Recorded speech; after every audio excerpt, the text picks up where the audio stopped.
अब दूसरा विषय, दूसरा देश जो कहने को तो मध्य एशिया का है, जैसा मैंने पहले बताया इस देश के बारे में, लेकिन उसे दक्षिण एशिया के क्षेत्रों से निकटता के कारण उसे हमने एक तरीके से दक्षिण एशिया का देश भी माना है, और वह है अफ़गानिस्तान। और आज की तारीख में अफ़गानिस्तान एक अत्यधिक महत्वपूर्ण सामरिक दृष्टि से, व्यापारिक दृष्टि से और अंतर्राष्ट्रीय राजनीति की दृष्टि से अफ़गानिस्तान आज एक बहुत ही अहम क्षेत्र बन गया है। ये कहना अतिशयोक्ति नहीं होगी कि जैसे कोसोवो, नक्शे में देखिए कोसोवो, जिसका जिक्र मैंने अपने शीत युद्ध के अध्याय में और दो ध्रुवीयता के अंत के अध्याय में और ऐसे अमेरिकन वर्चस्व के अध्याय में किया है, वो कोसोवो क्षेत्र दुनिया के सबसे विवादित क्षेत्रों में है। अतिशयोक्ति नहीं होगी यदि कहा जाए कि अफ़गानिस्तान आज शायद कोसोवो से ज़्यादा विवादित क्षेत्र बन चुका है, और it has become a kind of hot bed of international politics, अंतर्राष्ट्रीय राजनीति का एक अखाड़ा बन चुका। कोसोवो की समस्या जो थी उसका कुछ संबंध शीत युद्ध से था, लेकिन अफ़गानिस्तान की समस्या शीत युद्ध के समाप्ति के 30 साल बाद भी बनी हुई है, और वो बड़े विकराल रूप लेते ही जा रही है। वर्तमान में तालिबान का शासन अफ़गानिस्तान में हो गया है। तालिबान जो एक आतंकवादी गुट था, जिसके आतंकवाद से पूरा विश्व गत 25-30 वर्षों से परेशान रहा, अब वो तालिबान में उसने सत्ता हथिया ली है। वैसे बहुत से देशों से उसे अभी मान्यता नहीं मिली है, यानी तालिबान की सरकार को विश्व के बहुत से राष्ट्र अभी एक वास्तविक सरकार नहीं मानते हैं। लेकिन सच्चाई तो ये है कि तालिबान के अधिकतर हिस्सों में, अफ़गानिस्तान के अधिकतर हिस्सों में आज तालिबान का दबदबा है, तालिबान का कब्जा है। ये तो हुई आज की स्थिति। हमारे संबंध अफ़गानिस्तान से कैसे रहे, इस पर हम थोड़ी सी चर्चा करें। अफ़गानिस्तान जो है वो भारत के देखिए नक्शे में पश्चिमी सीमा पर है, पाकिस्तान से ऊपर। और यदि अफ़गानिस्तान में पूर्व की तरफ जाएं तो आप देखेंगे अफ़गानिस्तान का एक हिस्सा पूर्व में भारत के कश्मीर की सीमा को छूता है, कश्मीर की सीमा को छूता हुआ एक हिस्सा है। दूसरे शब्दों में भारत की सीमा से जुड़ा हुआ है, और वहीं पर पाकिस्तान की सीमा भी है, वहीं पर रूस की सीमा भी है, और बहुत निकट पे चीन की सीमा भी है। तो एक बड़ा स्ट्रैटेजिक महत्ता वाला देश है अफ़गानिस्तान। अफ़गानिस्तान की दूसरी विशेषता है कि ऐसा माना जाता है अंतर्राष्ट्रीय मंचों पर कि यदि दुनिया में किसी देश ने वास्तव में प्रगति नहीं की है 20वीं शताब्दी और 21वीं शताब्दी में, कोई उसने विकास नहीं किया है, और जो अभी भी 19वीं शताब्दी के ढांचे में रह रहा है, तो वह है अफ़गानिस्तान। यानी अफ़गानिस्तान अत्यधिक अविकसित देश है। ऐसा क्यों, क्या? इसके बहुत से कारण हैं, पर आपको ये बिंदु ध्यान में रखना है कि अफ़गानिस्तान बहुत ही अविकसित देश है। बीच बीच में विकास की बयार बही, काफ़ी विकास भी हुआ, लेकिन अगली सत्ता जो आई उसने उस विकास को पूरा ढहा दिया, और फिर वही 18वीं 19वीं शताब्दी के जीवन यापन की शैली में चले गए।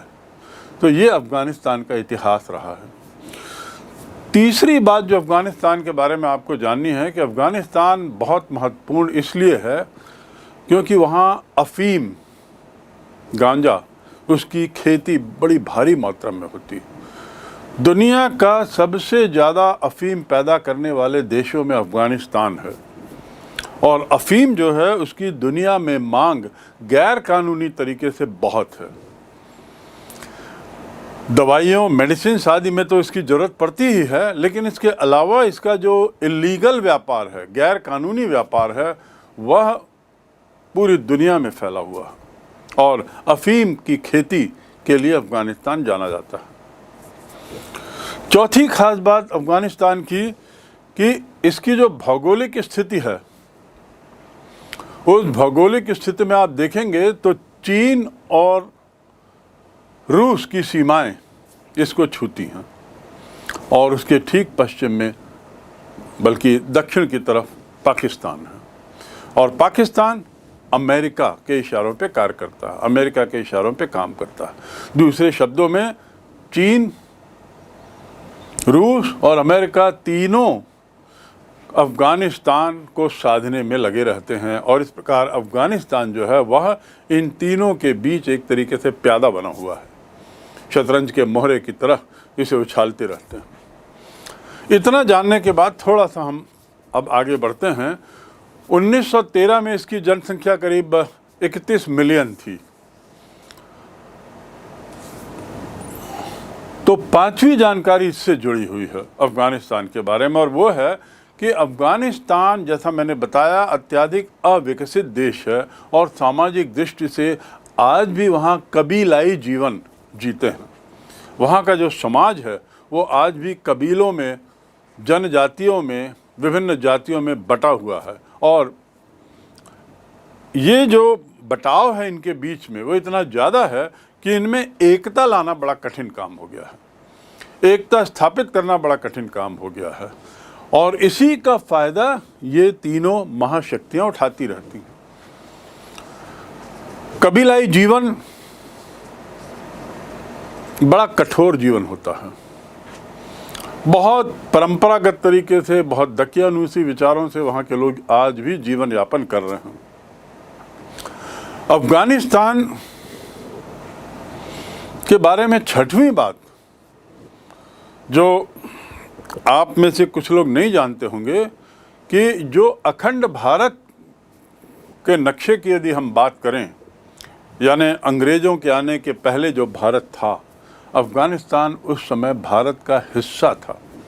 पाकिस्तान, अफ़गानिस्तान और वहाँ म्यांमार तक का क्षेत्र भारत का हिस्सा था। तो हम देख सकते हैं कि अफ़गानिस्तान भारत का प्राचीन काल में एक तरीके से भारत का अंग था। अब सातवीं बात, सातवां बिंदु जो अफ़गानिस्तान से संबंधित है, जो वहाँ की राजनीति को प्रभावित करता है, वो है कि अफ़गानिस्तान से बड़े महत्वपूर्ण सड़क मार्ग हैं। अफ़गानिस्तान के क्षेत्र से होते हुए अत्यधिक महत्वपूर्ण सड़क मार्ग हैं। प्राचीन काल से ही, बहुत पुराने समय से ही विदेशी तत्वों का आवागमन, आना जाना इन मार्गों से होता था, अफ़गानिस्तान के रास्तों से ही होता रहा। अब ये आवागमन के कारण विदेशी सत्ता या विदेशी लोगों का बारंबार आना जाना, उसने वहाँ के समाज को भी प्रभावित किया, वहाँ की संस्कृति को भी प्रभावित किया। और इस प्रकार अफ़गानिस्तान की जो संस्कृति है वो कबीलाई होते हुए भी उसमें विभिन्न देशों का कुछ पुट दिखाई देता है। यदि मार्गों की बात करें तो एक सिल्क रूट आपने सुना होगा। सिल्क रूट बड़ा प्रसिद्ध रेशम मार्ग जिसे बोलते थे, जहाँ से चीन से रेशम का आयात दूसरे देशों को होता था और चीन के अंतर्राष्ट्रीय व्यापार का ये एक बहुत बड़ा, बहुत महत्वपूर्ण हिस्सा था प्राचीन काल में। ये सिल्क रूट बहुत पुराना है। सिल्क रूट देखिए इसकी लंबाई कहाँ से कहाँ तक है और ये अफ़गानिस्तान से होते हुए जाता है। इस रूट में जहाँ चीन का सिल्क विदेश जाता था, व्यापारी लोग चीन का सिल्क लेने के लिए आते थे तो अपने साथ बहुत सारा विदेशी सामान लाते थे, अपने साथ अपनी संस्कृति लेके चलते थे, अपने साथ अपनी भाषा लेके चलते थे, अपने आचार विचार लेके चलते थे। उसका प्रभाव भी यहाँ पड़ा। तो इस प्रकार ये अंतर्राष्ट्रीय मार्ग का यहाँ होना, सिल्क रूट का होना भी अफ़गानिस्तान की एक खासियत है। इसीलिए यूरोप और एशिया से इसके सांस्कृतिक संबंध रहे हैं। यूरोप और एशिया दोनों से यूरोप जो अत्याधुनिक था, एशिया जो बहुत पुराने काल में जी रहा था, उन दोनों के बीच का एक तरीके से अफगानिस्तान संगम रहा है। तो ये 7 बिंदु 8 बिंदु, ये एक तरीके से अफगानिस्तान की खासियत है, उसकी विशेषता है। और जो भी राजनीति है, जो भी वहाँ की स्थितियाँ हैं, उसे हमें इन 8 बिंदुओं को ध्यान में रख कर समझना होगा। जैसा मैंने बताया कि अफगानिस्तान अंतर्राष्ट्रीय राजनीति का अखाड़ा रहा, उसी का परिणाम था। अच्छा, अखाड़ा तो रहा और कबीलाई संस्कृति के कारण बड़ा विभाजित भी रहा, एकता नहीं रही। तो स्थितियां वहाँ की हम बहुत ही शोचनीय रही हैं। 1979 में सोवियत संघ ने अफगानिस्तान पर हमला किया, वही अंतर्राष्ट्रीय राजनीति के दौर में, जिस पर हमने किसी और अध्याय में चर्चा की है। तो इस हमले की भारत ने कटु आलोचना की, क्योंकि भारत को ये रास नहीं आया कि अफगानिस्तान पर अकारण ही कोई विदेशी सत्ता आकर कब्जा करे। लेकिन बाद में 1990 में जब सोवियत सेनाएं वापस चली गईं, तो अफगानिस्तान में तालिबान का शासन आया, जो अभी फिर से पुनः आया है। मैं आपको बता दूं, 1989-90 में और क्या हुआ था, सोवियत संघ का विघटन। तो विघटन के दौरान सोवियत संघ के पास कोई चारा नहीं था बल्कि अपनी सेना को बुलाने का, वापस बुलाने का। सोवियत संघ ने अफगानिस्तान में विकास के नाम पर कुछ किया ही नहीं था, वह मात्र कब्जा करते रहा, उस क्षेत्र को अपने खेमे का एक हिस्सा बना के रखा था। और जब सोवियत संघ वहां से गया तो बहुत वैक्यूम हो गया, एक खाली स्थान हो गया। और तालिबानी जो आतंकवादी थे, जो अमेरिका की शाह पर सोवियत संघ की सेना का सतत विरोध करने के लिए तैयार हुए थे, तालिबान की स्थापना का श्रेय अमेरिका को जाता है। उसने सोवियत संघ की फौज के खिलाफ लड़ने के लिए तालिबानियों को तैयार किया था। तालिब माने होता है स्टूडेंट, विद्यार्थी, तो विद्यार्थियों के रूप में इनको तैयार किया था। अब वही तालिबान सोवियत संघ की फौज के जाने के बाद अमेरिकी सहयोग से सत्ता में आता है, और परिणाम क्या हुआ, भारत विरोधी आतंकवाद का गढ़ बन गया। तालिबान की स्थापना हो गई और वह भारत के विरोध में एक तरीके से खड़ा होने लगा। आतंकवाद का बहुत तीव्र गढ़, भारत के खिलाफ जो आतंकवाद की गतिविधियां उस काल में हुई हैं, उसका अड्डा एक तरीके से हम अफगानिस्तान को मान सकते हैं। उसका जो मूल केंद्र था वह अफगानिस्तान था, गढ़ बन गया। अल-कायदा, जिन्होंने सितंबर 2001 में अमेरिका में वर्ल्ड ट्रेड सेंटर पर हमला किया था, तुरंत अमेरिका ने इसका प्रतिरोध किया, इसका जवाब दिया और यहाँ से तालिबानी सत्ता को समाप्त किया, अफगानिस्तान से तालिबान को समाप्त किया।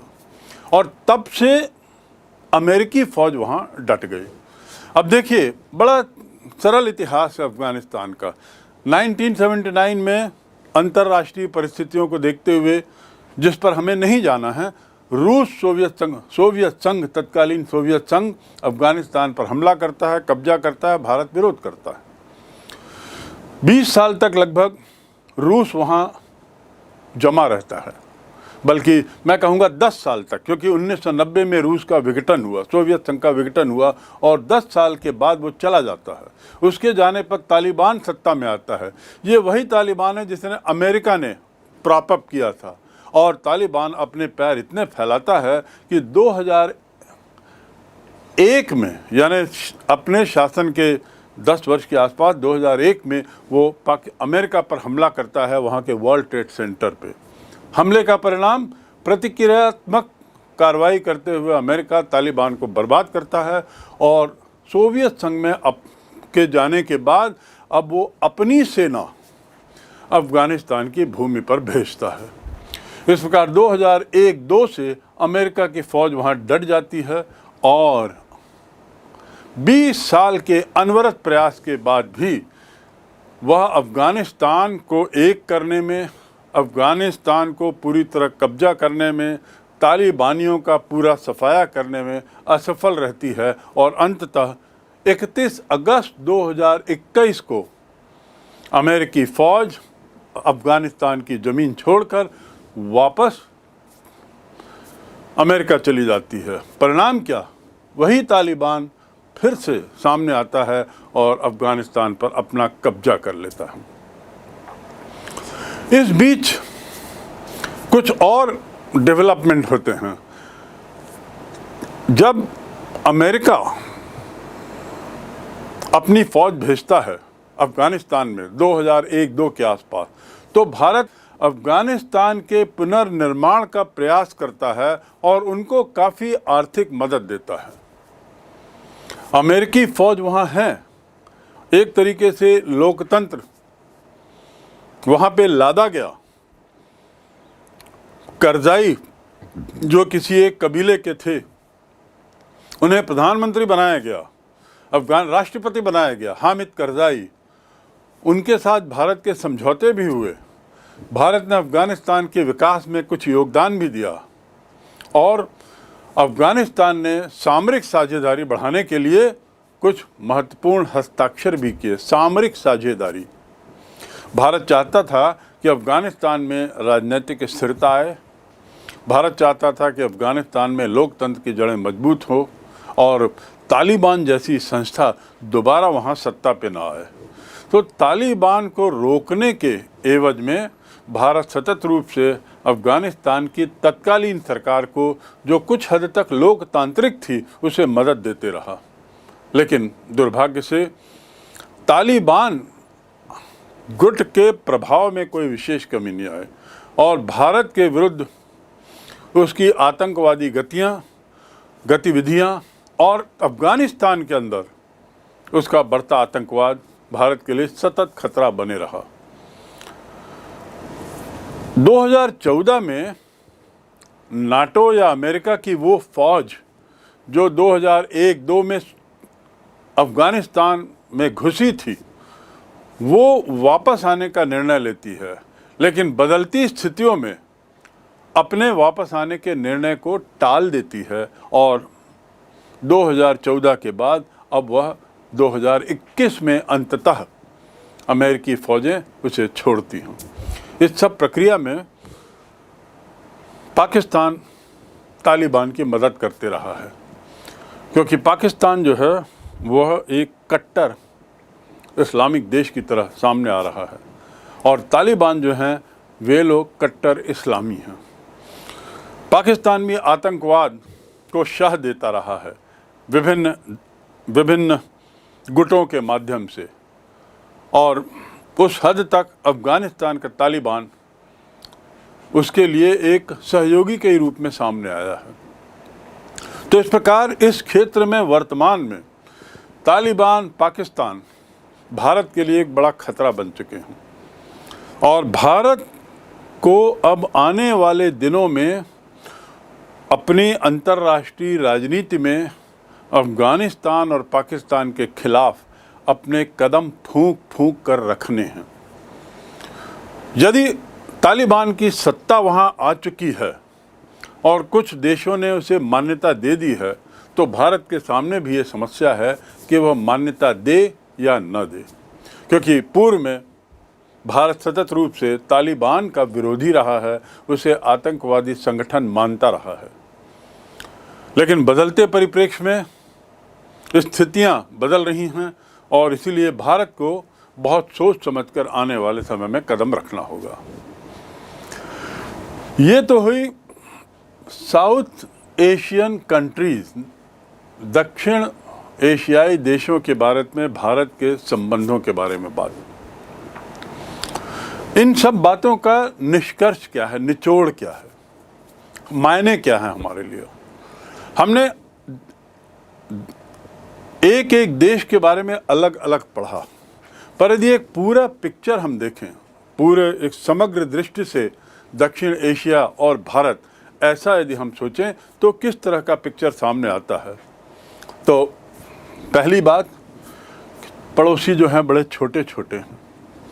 सभी देश, हमारे पड़ोसी जो देश जितने भी हैं, बड़े छोटे छोटे हैं। और इसलिए उसकी समस्या ये है कि वे भारत को एक बहुत बड़ा देश मानते हुए भारत से हमेशा सशंकित रहते हैं।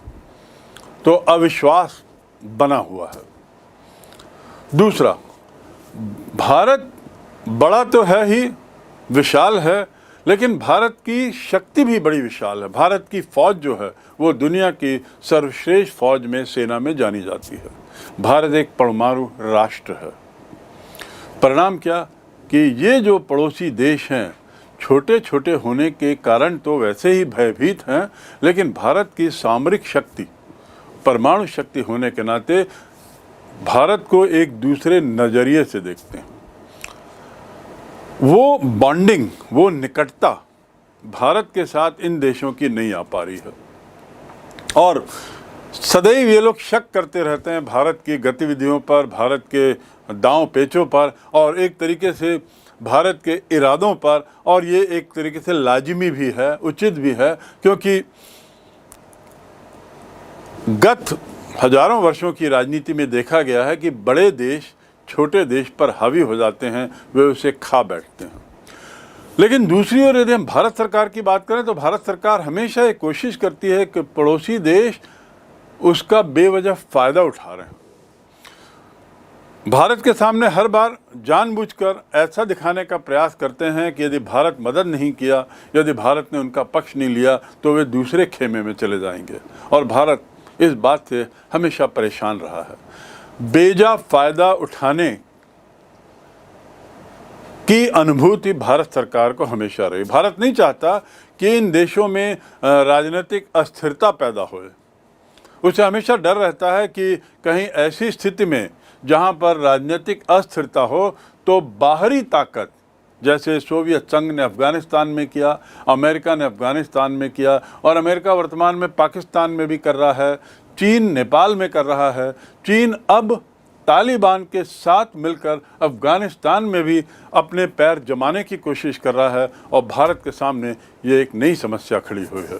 तो भारत नहीं चाहता कि इन विदेशी ताकतों को इस क्षेत्र में पैर जमाने का मौका मिले, इस जगह पर उनका प्रभाव बढ़े, क्योंकि इन देशों का इस क्षेत्र में प्रभाव बढ़ना यानी भारत का स्वयं का प्रभाव इस क्षेत्रों में कम हो जाना, और पड़ोसियों के साथ तनातनी के एक तनातनी का एक रास्ता ही नियमित रूप से बना रहना, ये समस्या सामने आ जाएगी। छोटे देशों को तो हमेशा वो भय रहता है भारत के दबदबे का। दक्षिण एशिया के सारे झगड़े जो हैं उसमें, उन झगड़ों में वो कहीं ना कहीं भारत की भूमिका पर प्रश्न चिन्ह उठाते हैं। उनको ये लगता है कि भारत उन्हें दबा के रखना चाहता है, और दूसरी ओर भारत की सोच है कि ये छोटे देश भारत की विशालता का बहाना लेकर बेवजह ही समस्याएं खड़ी करते रहते हैं। अगला बिंदु जो ये है, आप ये दूसरा बिंदु देखेंगे जो कॉमन हमने पाया कि भारत के साथ दूसरों के जो झगड़े हैं वो केवल भारत और दूसरों के बीच नहीं है, विभिन्न राष्ट्रों के बीच में भी झगड़े हैं। जैसा मैंने पूर्व में बताया, समानता, दक्षिण एशियाई देशों के मध्य समानता क्या है, तो उन समानताओं में ये भी एक है कि सभी देश एक दूसरे से झगड़ रहे हैं। विभिन्न तरह के विवादों में उलझकर, विभिन्न मामलों को मुद्दा बनाकर नेपाल, भूटान, बांग्लादेश, म्यांमार, उसके बाद यदि हम अफ़गानिस्तान की बात करें तो आज वहाँ जो स्थितियाँ हैं बिल्कुल अलग हैं। बांग्लादेश, म्यांमार में जातीय मूल को लेकर जो झगड़ा चल रहा है, अप्रवासी भारतीयों को लेकर, अप्रवासी नागरिकों को लेकर जो झगड़ा चल रहा है। म्यांमार की बात करें तो वहाँ पर एक दूसरे ढंग की समस्या सामने आए खड़ी है, और वह है रोहिंग्या। रोहिंग्या लोगों ने म्यांमार में जो अप्रवास का मुद्दा बना के वहाँ रखा है वह एक बहुत खतरनाक मोड़ पर पहुँचा हुआ है। अप्रवास मतलब दूसरी जगह से आके बस जाना, दूसरे क्षेत्रों से आके बस जाना। म्यांमार की सीमा से बांग्लादेश लगा हुआ है, म्यांमार की सीमा से भारत लगा है और उत्तर में चीन है। तो वहाँ की जो जाति है, प्रजाति, जिन्हें रोहिंग्या कहते हैं, ये लोग वहाँ की स्थिति से परेशान होकर बाहर निकल आए हैं और दूसरे देशों में शरणार्थियों के रूप में रह रहे हैं, जिसका बोझ, आर्थिक बोझ, सामाजिक बोझ इन देशों को उठाना पड़ रहा है और लॉ एंड ऑर्डर की स्थिति भी, लॉ एंड ऑर्डर की समस्या भी पैदा होती। तो ये भी एक कारण रहा है। बांग्लादेश और नेपाल में झगड़े का मुद्दा नदी का पानी है, नदियों के हिस्सेदारी को, नदी के पानी के बंटवारे को लेकर दोनों में खटपट है।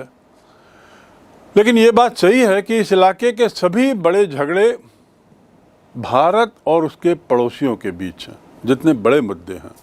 और इसका एक कारण है दक्षिण एशिया का भूगोल, जहां भारत बीच में है और बाकी देश जो हैं वो उसके आसपास हैं। दक्षिण एशिया का भूगोल ये आपको स्पष्ट कर देता है कि आखिर भारत के झगड़े सभी राष्ट्रों के साथ क्यों हैं और मुख्य झगड़े क्यों हैं, क्योंकि भारत केंद्र में है और बाकी जो हैं वो उसके चारों तरफ हैं।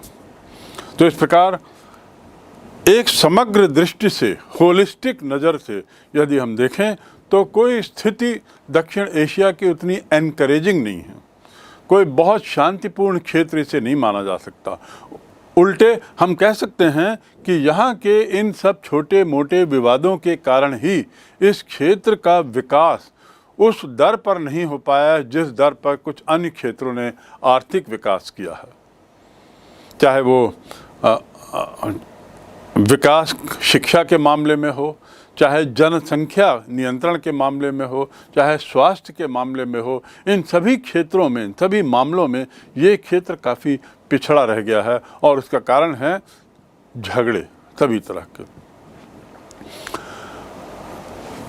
कुल मिलाकर एक निराशाजनक पिक्चर सामने आता है।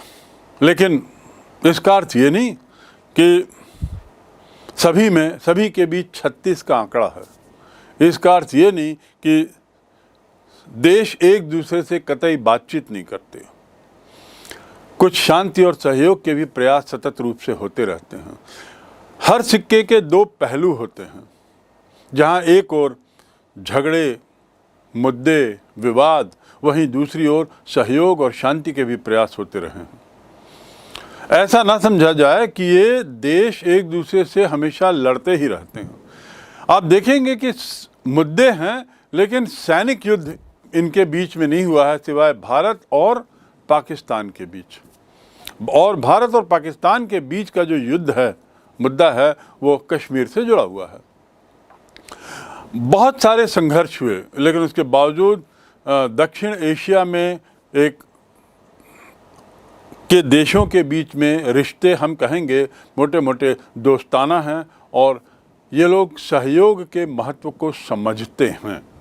सहयोग के महत्व को समझना बहुत महत्वपूर्ण है।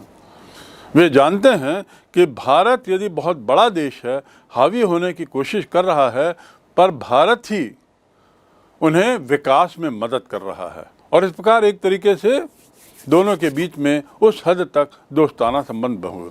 शांति के द्विपक्षीय प्रयास भी हुए।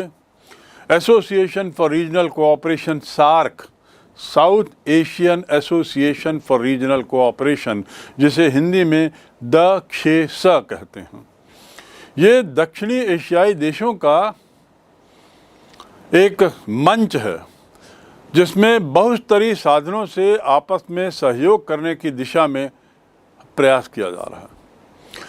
अर्थात इन देशों ने एक ओर जहां एक दूसरे के प्रति बहुत सारी शंकाएं, विवाद, मुद्दे खड़े किए हैं, दूसरी ओर इस अहमियत पर भी जोर दिया है कि एक कॉमन मंच की ज़रूरत है, एक ऐसे प्लेटफॉर्म की ज़रूरत है जहां पर इन सब समस्याओं को द्विपक्षीय वार्ता के तहत द्विपक्षीय वार्ता के तहत सुलझाया जाए। और इसलिए उन्होंने एक मंच बनाया है। मंच से का अर्थ एक ऐसी संस्था बनाई है जिसका नाम है south Asian association for regional cooperation, क्षेत्रीय सहयोग के लिए बनाया गया, जिसकी शुरुआत 1985 में हुई, 1985। दुर्भाग्य से इसमें बहुत ज़्यादा सफलता तो नहीं मिली है, लेकिन फिर भी इसने कुछ प्रयोग किए हैं। उदाहरण के लिए इनके सदस्य देशों ने 2002 में एक साफ्टा नाम से एक समझौता हुआ था जिस पर उन्होंने हस्ताक्षर किए। साफ्टा का फुल फॉर्म क्या है? South Asian free trade association. South Asian free trade association, Hindi में उसे संक्षिप्त में उसे अंग्रेजी में SAFTA को साफ्टा कहते हैं संक्षिप्त में, वो उसका संक्षिप्तीकरण है। हिंदी में उसे कहते हैं दक्षिण एशियाई मुक्त व्यापार क्षेत्र। तो साफ्टा जो है वह सार्क के अंतर्गत ही सदस्य राष्ट्रों के द्वारा किया गया एक समझौता है।